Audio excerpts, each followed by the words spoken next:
even when I opened Nick's, one of the many, it wasn't the only reason, but one of the reasons I was doing breakfast and lunch was so I could play music at nighttime. Music at night, okay. I'm like, well, yeah, like, that makes sense.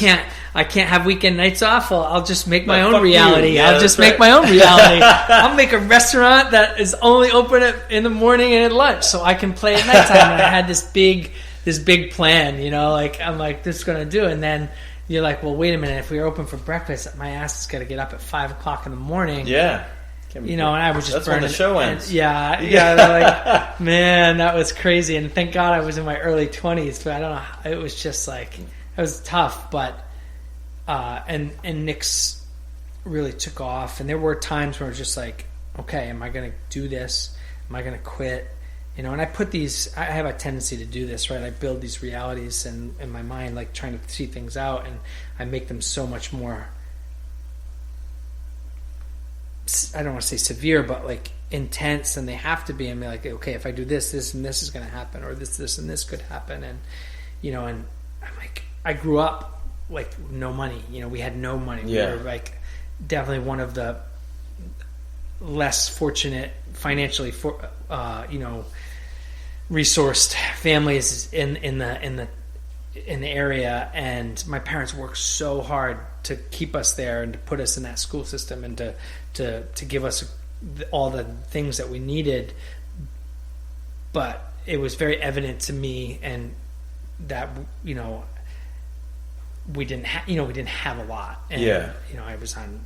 There were times throughout our life that we were on food assistance where I had to I was like, we never had name brand anything. Mm-hmm. I was getting hand-me-downs. We would like,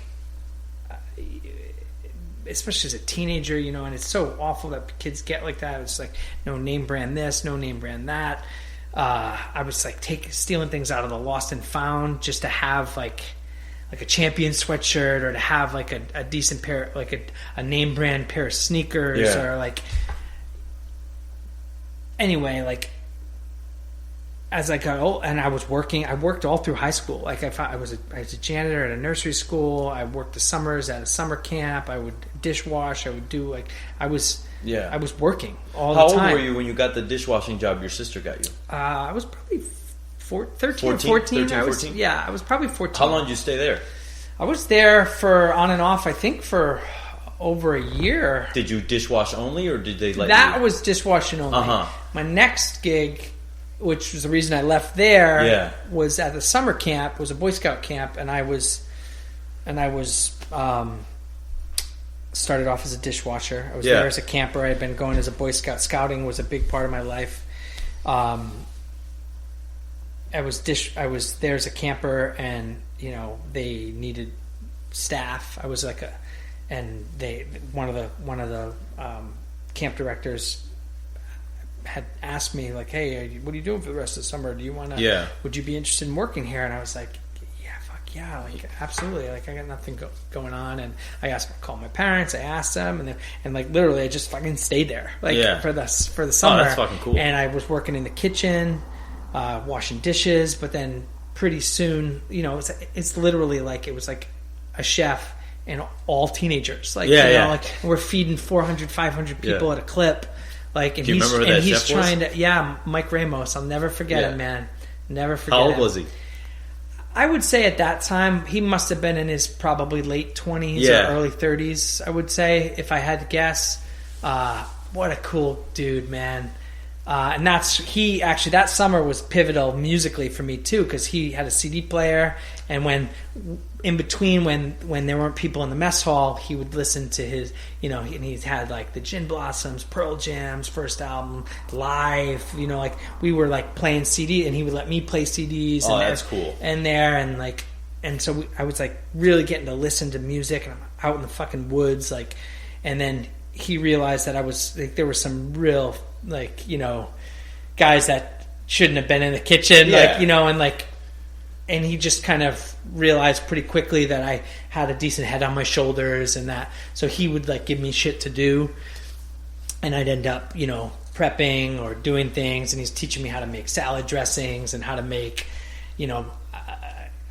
on the kitchen manager, who was probably 18 or 19 when on his days off. He would have me come in early with him to make breakfast, and that's the first time I learned how to work a flat top. Yeah, we're making pancakes for 400 people. Yeah, scrambled eggs for 200, 300 people. Cafeteria is a great training ground. Yeah, it was incredible. And anyway, so I left Gus's. So that was big, impactful on like a lot of layers: cooking, music, life. But back to the fast forward back to like that kind of early 20s, like what am I gonna do with my life? Because there were so many times throughout the career path and throughout your life where you're like, do I keep going down this road, or do I want to switch directions? Yeah. Am I doing the right thing? Am I doing me? Where should I be? And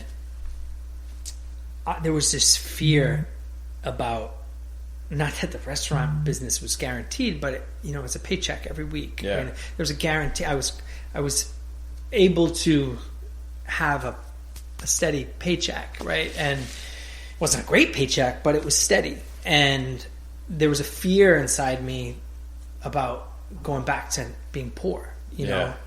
And I let it, like, it really, I'm like, I can't. And it was a false,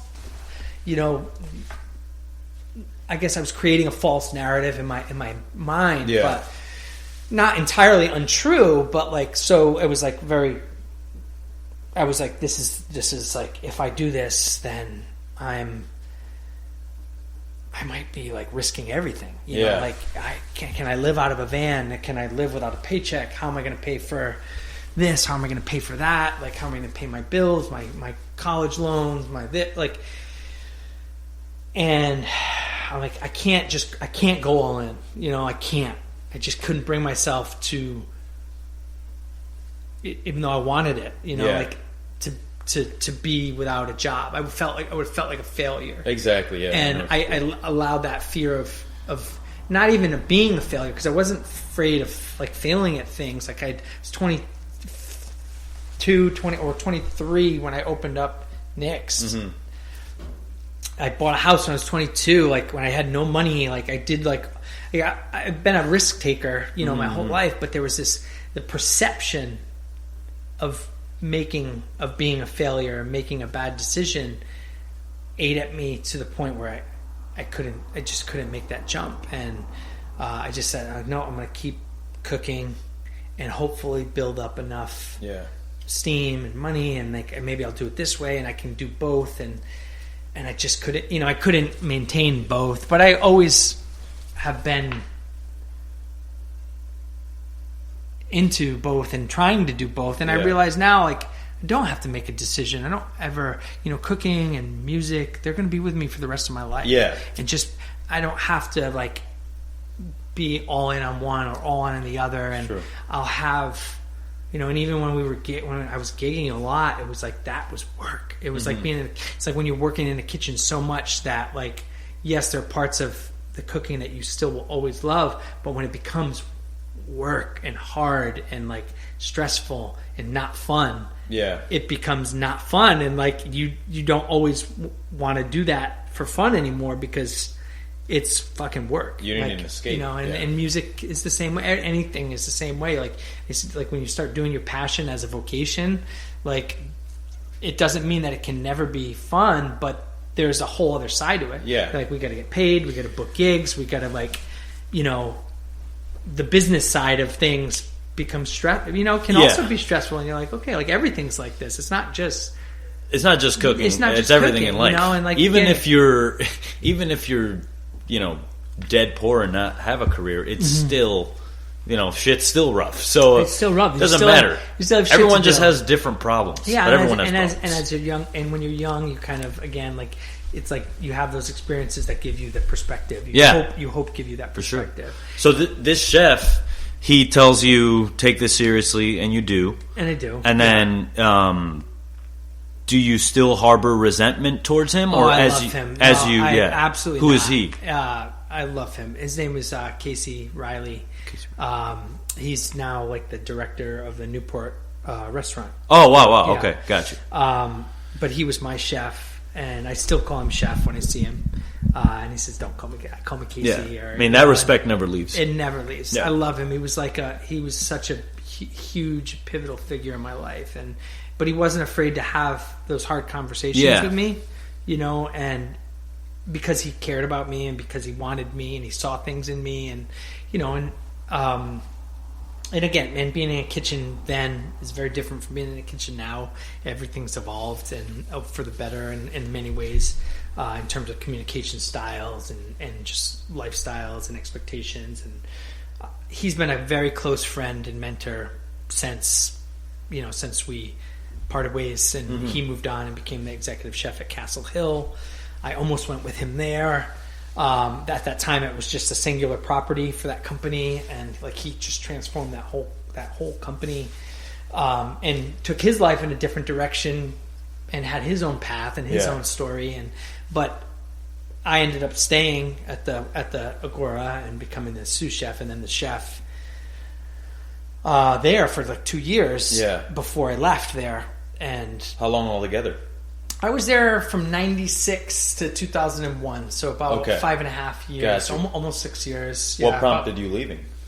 Well, I was 22 years old, 23 years old. I was, being paid $40,000 a year, which seems like a ton of money for me at that time. It was such a pinnacle, right? But I was only making that for that last year. Yeah. If even the whole year. Before then it was it was like peanuts, and I was working 7 days a week. I was on pagers. You had pagers. Mm-hmm. It was constantly going off. I was always there, and I was so into it. I loved it. I didn't care. I was working my ass off. And the management company got bought out by another management company, a year or two before that, and things hadn't changed as much, and then things started to really change. Yeah. They were taking it into that was right during, Marriott's big boom of box store drop hotels, down and dirty, quick, lower price, just cut out all the frills. And people were into it, and it was coming away from that luxury base. So a lot of the hotels, companies as they do, they watch what the other one's doing and who's being successful, and they mimic and copy. Yeah. And Starwood had bought out the Westin brand and taken it from this Ritz-Carlton-y kind of vibe, super amenity based. I was working with these crazy food experiences that I was having at a very young age. I'm so thankful for, and then taking it into a very very business first. What corners can we cut? What costs can we cut? And things just started to really change a lot, and some of them were great. And I'm thankful for that experience because it taught me a lot of business skills at a very young age that I still use today. But from a I was at that time a young chef. I'm an artist. I'm a creator. And we had 4 or 5 F&B outlets in the property, and they started shutting one, or they would just consolidate this one and consolidate this one and this one. There was room service, there was a sports bar, there was the sort of 3 meal a day place, there was the room, there was the Agora, there was a library lounge, there was all these cool outlets, and then they started